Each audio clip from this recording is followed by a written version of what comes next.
Wah, pasti pada penasaran kan dengan kelanjutan BTTH Ranah Dewa? Oke lah, tanpa berlama-lama lagi, yuk langsung masuk ke alur ceritanya.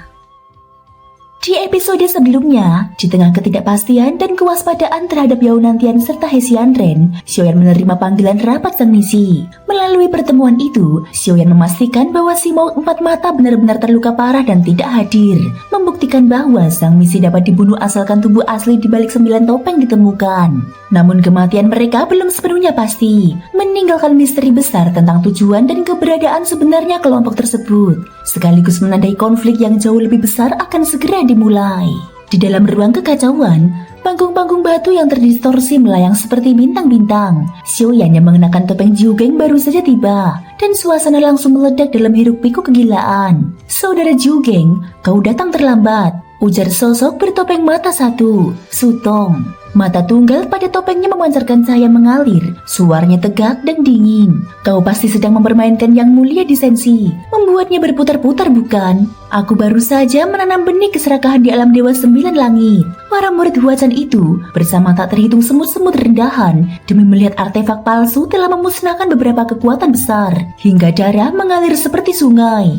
Ucap Sutong bermata satu, "Indah." "Hahaha, tapi itu masih belum ada apa-apanya," sahut sosok bertopeng mata tiga. Sorot matanya berkilat liar, suaranya bergetar penuh kegilaan. "Cincin tulang abadi iblis itulah mahakarya sejati. Aku membuat dunia abadi dan iblis jatuh dalam kekacauan, memaksa mereka berebut tahta raja abadi. Para idiot itu saling membantai demi gelar yang bahkan tidak nyata. Kebodohan yang membuat orang ingin menangis." Di saat yang sama, sosok topeng bermata 5 tertawa. Suaranya seperti guntur yang meledak, membosankan. "Kalau mau bermain, bermainlah sampai menghancurkan langit. Aku turun tangan sendiri, bekerja dari dalam dan luar. Pertempuran dunia ilahi telah lebih dahulu dihancurkan. Sekarang Taisu sudah mengerahkan pasukan besar, menerobos ke Sensi, dan perang besar telah dimulai." Hahaha. Begitu kata-kata itu terucap, jantung Xiaoyan bergetar hebat, seakan diremas oleh tangan tak kasat mata. Dia sama sekali tidak menerima kabar apapun.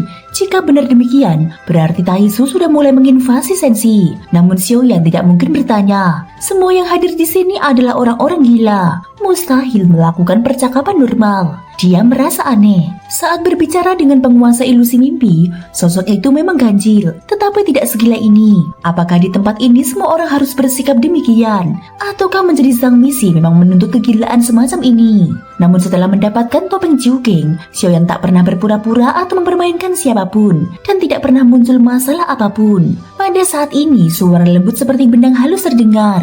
Dunia baru adalah ladang permainan terbaik. Bintang-bintang tak terhitung, malam abadi tanpa siang. Biarkan mereka berevolusi menjadi iblis dalam kegelapan. Selama ini, cincin yin misterius dan banyak dunia tanpa pemilik telah kuaduk hingga rakyatnya tak bisa hidup. Penderitaannya sudah tak tertahankan. Xiaoyan kembali mendegang. Dia menahan gejolak di dadanya. Para sang misi ini, satu persatu semua ingin membunuh dewa dan Buddha, membuat 10.000 ras bertarung sampai mati. Belum cukup, suara dingin terdengar. "Aku membesarkan Raja Iblis akhir takdir untuk memancing yang mulia 9 matahari pergi ke alam Sitian Suan, lalu membiarkan biksu botak itu memergoki Huacan dan sang santa dalam hubungan terlarang. Menarik bukan?" "Cukup," Sutong tiba-tiba berseru. "Di mana si Mo keempat? Satu sang misi hilang. Jangan bilang dia mempermainkan dirinya sendiri sampai mati. Tidak boleh. Kita harus segera menunjuk sang misi baru. Kalau terlalu banyak dunia menjadi tenang tanpa kekacauan, Raja akan murka. Kalau kita mati, kita tak bisa lagi mempermainkan mereka." Mereka akhirnya menyadari panggung batu keempat kosong, tetapi mereka tidak peduli siapa Simu sebelumnya. Yang penting,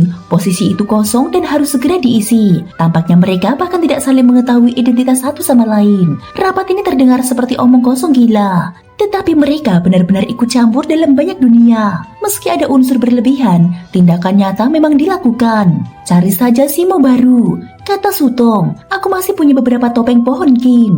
Mendengar ini, Xiaoyan terdiam. Semudah itu, hanya dengan memberikan topeng 7 kehidupan, seseorang bisa menjadi sang misi. Meski tampak sembarangan, kerusakan yang mereka timbulkan terhadap 10.000 dunia sungguh nyata. Selain dirinya, semua sang misi jelas memiliki kekuatan luar biasa. Meski Simo keempat lenyap, mereka tetap menjadikan penderitaan makhluk hidup sebagai tali pengikat. Pikir Xiaoyan, dia mengepalkan tangan. Namun Sensi saja sudah diambang kehancuran. Bagaimana mungkin dia memikirkan seluruh dunia? Tidak bisa, kata sosok bertopeng 5 mata dengan nada kesal. Kita harus segera menemukan Simo baru. Setelah rapat ini, kita akan mengajukan kandidat. Tingkat kelima adalah batas minimal, atau kekuatan jiwa harus mencapai alam tanpa harapan, ucap Sutong. Xiaoyan tahu inilah saatnya dia berbicara. Dia meniru nada para sang misi. Suaranya tipis dan dingin. Benar, sahut Zhu Geng. Mencari Simo baru, menarik. Kalau mencari, carilah yang terkuat. Orang gila yang mampu membalikan 10.000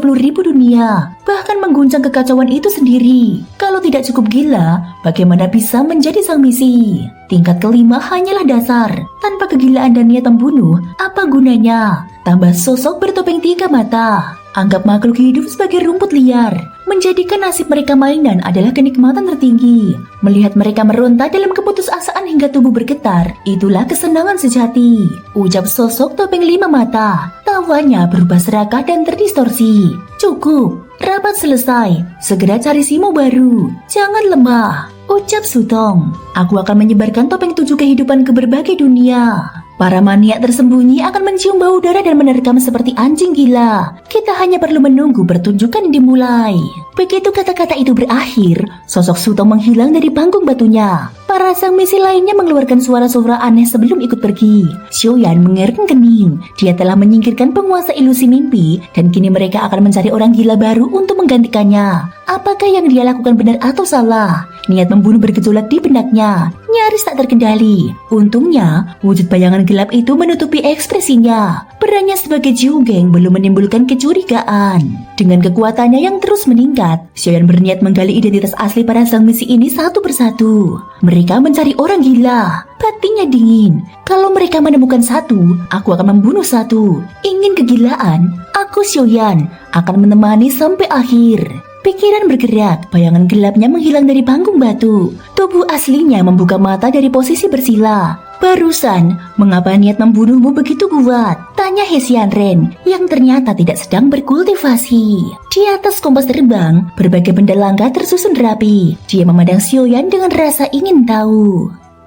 Thank you guys sudah mendengarkan ceritaku di episode kali ini sampai akhir. Ikutin terus kelanjutan episode berikutnya ya. Terima kasih buat kalian semua yang udah subscribe, like, dan komennya. Semoga hari kalian menyenangkan. Sampai jumpa dan bye-bye.